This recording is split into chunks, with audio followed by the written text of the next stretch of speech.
नारायण। योग वासिष्ठ महारामायण। मोक्ष के 4 द्वारपाल। 3 का वर्णन हो चुका। श्रम, विचार और संतोष। चौथा द्वारपाल बताते हैं साधु संगति, सत्संग को। कहते हैं विशेषेण महाबुद्धि संसारोत्तरणे नृणाम सर्वत्रोपकरोति है साधु साधु समागमः।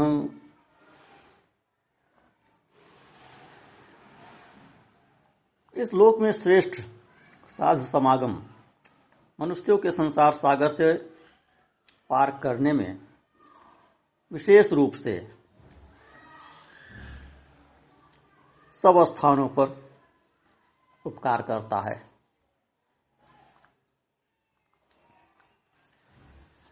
प्रत्येक विषय में किया गया प्रबल पुरस्कार पुरुषार्थप्रद है। चारों में, श्रम में, विचार में, संतोष में और साधु संगति में, सत्संगति में। सत्संग इसमें विशेष रूप से उपादेय है, क्योंकि इससे विशेष रूप से अन्य 3 स्वयं आपके पास आ जाते हैं।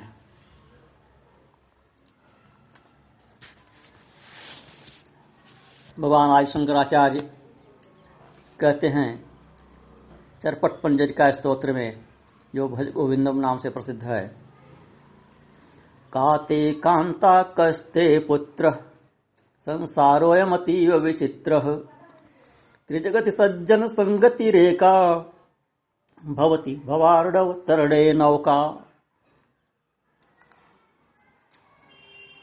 कौन तुम्हारी प्रिया है, स्त्री है? कौन तुम्हारा पुत्र है? अरे यह संसार बड़ा विचित्र है।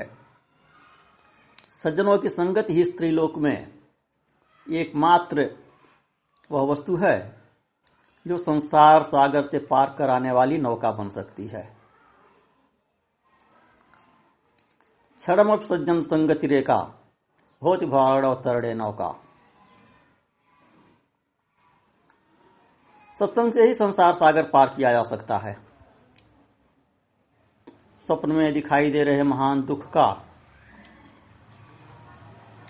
जागते ही दूर हो जाना यह प्रमाणित करता है कि मिथ्या संसार का ज्ञान होते ही दुख दूर हो जाएगा, निश्चित रूप से दूर हो जाता है। तो उस मिथ्यात्व का ज्ञान सत्संग से मिलता है। जब तक आप दुस्वप्न देख रहे हैं तब तक दुख भोग रहे हैं। सत्संग से आपकी निद्रा भंग हो जाती है। स्वप्न से संत आपको जगा देता है, आपको ज्ञान हो जाता है, तो दुख अपने आप दूर हो जाता है। गोस्वामी तुलसीदास जी ने भी कहा है, जो सपने सिर काटे कोई बिनु जागे भय दूरी न होई। यह संसार एक स्वप्न है। जब तक आप स्वप्न देख रहे हैं तब तक इसमें दुख ही दुख आप देखेंगे। सुख कम देखेंगे, दुख अधिक देखेंगे। और जैसे ही आपको बोध हो गया कि यह तो स्वप्न है, यह बोध कैसे होगा? जागने पर ही होगा। जागने पर स्वप्न की स्मृति मात्र शेष रह जाती है। उसके सुख दुख प्रभावित नहीं करते हैं। तो जगाने का काम सत्संग करता है।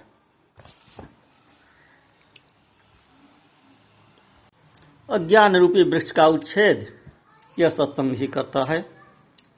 मानसिक व्यथाओं को यह सत्संग ही दूर करता है। अपि कष्टतरां प्राप्तैर् दशां व्यवस्थां गतैः मनागपि न संत्याज्या मानवी साधु संगति ही। कहते हैं कैसी ही बड़ी विपत्ति को प्राप्त क्यों न हो, बड़ी से बड़ी विपत्ति आ जाए आपके सामने और कितनी ही पराधीनता क्यों न हो जाए, फिर भी साधु संगति को क्षण भर के लिए भी छोड़ना नहीं चाहिए। जितना हो सके उतना सत्संग करना चाहिए। सत्संग से विमुख नहीं होंगे तो बड़े से बड़े कष्ट से भी आप बेखटके शीघ्र पार हो जाएंगे। साधु संगत यो लोके सन्मार्गस्य दीपिका हार्दांधकार हारिण्यो भासो ज्ञान विवस्वतः यः स्नात शीतशितया साधु संगति गंगया किं तस्य दानै किं तीर्थै किं तपोभिः किमध्वरैः। कहते हैं साधु संगत संवार की दीपक है, संवार को प्रकाशित करती है, रास्ता दिखाती है और हृदय के अंधकार को दूर करने वाली ज्ञान रूपी सूर्य की प्रभा है। जिसने शीतल और स्वच्छ सत्संग रूपी गंगा में स्नान कर लिया है, उसको फिर अन्य दान से, तीर्थ से, तपस्या से, यज्ञ से कोई प्रयोजन नहीं है। सत्संग किया तो अन्य दान, धर्म, तीर्थ, व्रत, तप, यज्ञ इत्यादि करे चाहे न करे। नीरागच्छिन्न संदेहा गलित ग्रंथयो नघ साधवो यदि निविद्यन्ते किं तपस्तीर्थ संग्रहैः।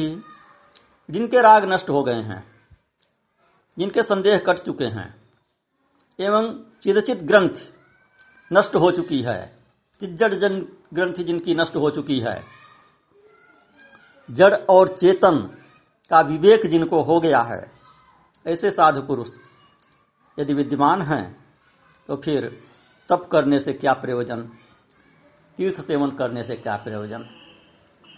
सत्संग रूपी तीर्थ में स्नान करिए। विच्छिन्न ग्रंथयस्तज्ञा साधवः सर्वसम्मताः सर्वोपायेन संसेव्यास् तेषु उपाया भवाम्बुधौ। जिनकी अंतःकरण और उसके धर्मों में तादात्म्य संसर्गाध्यास रूप चिदचित ग्रंथ छिन्न भिन्न हो गई है, उन ब्रह्मज्ञानी एवं सर्वसम्मत साधुओं की सेवा करनी चाहिए। कैसे सेवा करनी चाहिए? सर्वोपायेन, सभी उपाय से, दान, सम्मान, सेवा, सब प्रयत्नों से उनकी सेवा करनी चाहिए, क्योंकि वे ही लोग भवसागर में डूबे हुए लोगों के तारण के उपाय हैं। कितने ही लोगों को देखा जाता है कि तीर्थ में जाते हैं, स्नान करने के लिए जाते हैं, साधु सन्यासी भी कोई हैं, उन्हें धकियाते हुए चले जाते हैं। सोचते हैं मैं तो दूर से आया हूं, टिकट कटा के आया हूं गंगा नहाने के लिए, मैं ही अधिक पुण्यात्मा हूं। ये तो संभवतः ऐसे ही निकम्मे निठल्ले लोग हैं। तो साधु सन्यासी का अनादर करके आप तीर्थ सेवन करेंगे, आप भजन करेंगे, जप करेंगे, यज्ञ करेंगे, तो वह किंचित मात्र भी फलदायी नहीं होगा, अपितु उल्टा आपको अभिशप्त करेगा। तीर्थ तो सच्चे संतों की प्रतीक्षा करते हैं। गंगा जी का जब अवतरण हुआ, गंगा जी ने ब्रह्मा जी से कहा कि पृथ्वी के पापी लोग मुझ में अपना पाप धोएंगे, उतने पाप का भार मैं कैसे वहन कर सकूंगी, मैं उस दुर्गति को कैसे सहन करूंगी। तो ब्रह्मा जी ने उनसे कहा कि साधु संत आएंगे, उनके चरणों का स्पर्श करके तुम सभी पापों से मुक्त हो जाया करोगे। तो गंगा जी भी, पवित्र नदियां, पवित्र तीर्थ, ये सब संतों की प्रतीक्षा करते हैं कि संतों का चरण हमारे क्षेत्र में पड़ेगा, हमारे जल को वे स्पर्श करेंगे तो हमारे पापों का नाश हो जाएगा। तो आपका पुण्य संत को धकियाते हुए जाकर गंगा स्नान करने में नहीं है। आपका पुण्य इसमें है कि साधु संत दिख जाएं तो सम्मान पूर्वक उनको ले जाकर स्नान कराइए। उससे आपको दोहरा आशीर्वाद मिलेगा। उस संत का भी आशीर्वाद मिलेगा और उस तीर्थ का भी 100 गुना, 1000 गुना, अनंत गुना कहिए आशीर्वाद मिलेगा कि आप संत को ले जाकर उस तीर्थ को दर्शन कराए, संत को स्नान कराए गंगा जी में। इसलिए प्रयास ये करना चाहिए कि जहां कहीं तीर्थ यात्रा पर जाएं,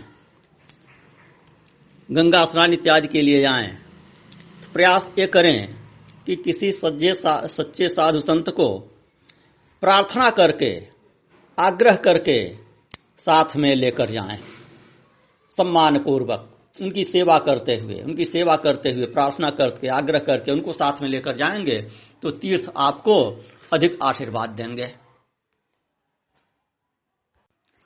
इसके विपरीत यदि संत महात्माओं को तिरस्कार की दृष्टि से आप देखते हैं तो उसके लिए कहा, त एते नरकाग्नि नाम संशुष्केन्ध नतांगतः ये दृष्टा हेलया संतो नरकानल वारिदाह। जिन लोगों ने नरक रूपी अग्नि को बुझाने के लिए जल बरसाने वाले मेघ रूप संत महात्माओं को तिरस्कार की दृष्टि से देखा, वे लोग नरक रूपी अग्नि की सूखी लकड़ी बन गए, अर्थात सूखी लकड़ियों की तरह नरकाग्नि ने उन्हें जला दिया, ऐसा समझिए। दारिद्र्यं मरणं दुःखम इत्यादि विषयो भ्रमः संप्रशाम्यत्यशेषेण साधु संगम भेषजैः। सज्जन संगत रूपी औषधि से दरिद्रता, मृत्यु, दुख इत्यादि संबंधी जो भ्रम हैं, जो सन्निपात हैं, ये समूल नष्ट हो जाते हैं। पुनः श्रम, विचार, संतोष और सत्संग, इन चारों की एक साथ प्रशंसा करते हुए कहते हैं, संतोषः परमो लाभः सत्संगः परमा गतिः विचारः परमं ज्ञानम श्रमो हि परमं सुखम। संतोष संपूर्ण लाभों में सर्वश्रेष्ठ लाभ है, सत्संगत ही परम गति है। स्वामी तुलसीदास जी ने भी कहा है कि सत्संगति सब मंगल मूला सोई फल सिद्धि सब साधन फूला। कि अन्य साधन तो पुष्प हैं, सत्संग ही वास्तविक फल है। तो यहां भी कह रहे हैं योग वासिष्ठ में कि सत्संग ही परम लाभ है, यही परम गति है। विचार है परमम ज्ञानम, विचार ही परम ज्ञान है। और श्रमो ही परमम सुखम, श्रम शांति परम सुख है। अर्थात संतोष के तुल्य कोई लाभ नहीं, सत्संग के तुल्य कोई गति नहीं, आत्मविचार के समान ज्ञान नहीं और शांति के तुल्य कोई सुख नहीं। इनमें से एक का भी अभ्यास होने पर शेष चारों का अभ्यास हो जाता है। एक एक भी इन सब की उत्पत्ति भूमि है, परस्पर एक दूसरे के जनक हैं, एक अन्य तीन का जनक है। अतः सबकी सिद्धि के लिए किसी एक का प्रयत्न पूर्वक आश्रय लेना चाहिए। चारों का आश्रय लेते हैं, बहुत अच्छी बात है, नहीं तो किसी भी एक को पकड़ लेंगे तो फिर धीरे धीरे करके चारों सध जाएंगे। जब तक इन चारों में से किसी एक में मन की प्रवृत्ति नहीं बन जाती है, तब तक उत्तम गति दुर्लभ है। इसलिए किसी न किसी तरह से प्रयत्न करके इन चार में से एक का ग्रहण अवश्य करना चाहिए। एकस्मिन्नेव फलदे गुणे बलमुपागते क्षीयन्ते सर्व एवाशु दोषा विवश चेतसः। फलदायक एक ही गुण के दृढ़ होने पर दोषाधीन चित्त के संपूर्ण दोष शीघ्र ही क्षीण हो जाते हैं। सा ही स्वेन प्रयत्नेन यस्मिन्नेव निपात्यते कूले तेनैव वहति यथेक्षसि तथा कुरु। फिर कहते हैं रामचंद्र जी से कि अपने प्रयत्न से दूसरे तट का विरोध कर उक्त वासना रूपी नदी जिस तट की ओर फेंकी जाती है उसी तट से बहती है। इसलिए आपको जैसा अभीष्ट हो वैसा कीजिए। गुण और दोष को नदी के दो किनारे बता रहे हैं। एक किनारे से नदी को अवरुद्ध करेंगे, दूसरे किनारे की ओर जाएगी। गुणे विवृद्धे वर्धन्ते गुणादोष जयप्रदा, दोषे विवृद्धे वर्धन्ते दोषा गुण विनाशनाः। परस्पर विरोधियों में एक की वृद्धि होने पर उनके सजातीय कुल की वृद्धि होने से अन्य का छीड़ होना प्रसिद्ध है। गुण की वृद्धि होगी तो दोषों का नाश अपने आप होगा, दोष छीड़ होंगे। और दोषों की वृद्धि होगी तो गुणों का क्षय होगा। तो इस मनोमोह रूपी वन में सब प्राणियों में वेगवती वासना रूपी नदी सदा बहा करती है। उस वासना के पाप और पुण्य दो बड़े तट हैं। एक पुण्य वासना है, एक पाप वासना है। तो पाप वासना की वृद्धि होगी तो पुण्य वासना घटेगी, पुण्य वासना की वृद्धि होगी तो पाप वासना घटेगी। तो नदी की यह दो धाराएं हैं। एक धारा को बंद करेंगे तो दूसरी धारा तेज हो जाएगी अपने आप, अथवा एक धारा की तरफ थोड़ी सी खुदाई कर देंगे तो दूसरी धारा छीड़ हो जाएगी और पहली वाली धारा जिसमें आप बहना चाहते हैं वह वेग से बहने लगेगी। नारायण। इसलिए अपनी वासना रूपी नदी को मन रूपी वन में क्रमशः पुण्य तट की ओर प्रवृत्त कीजिए। ऐसा करने से पाप प्रवाह से बच जाएंगे।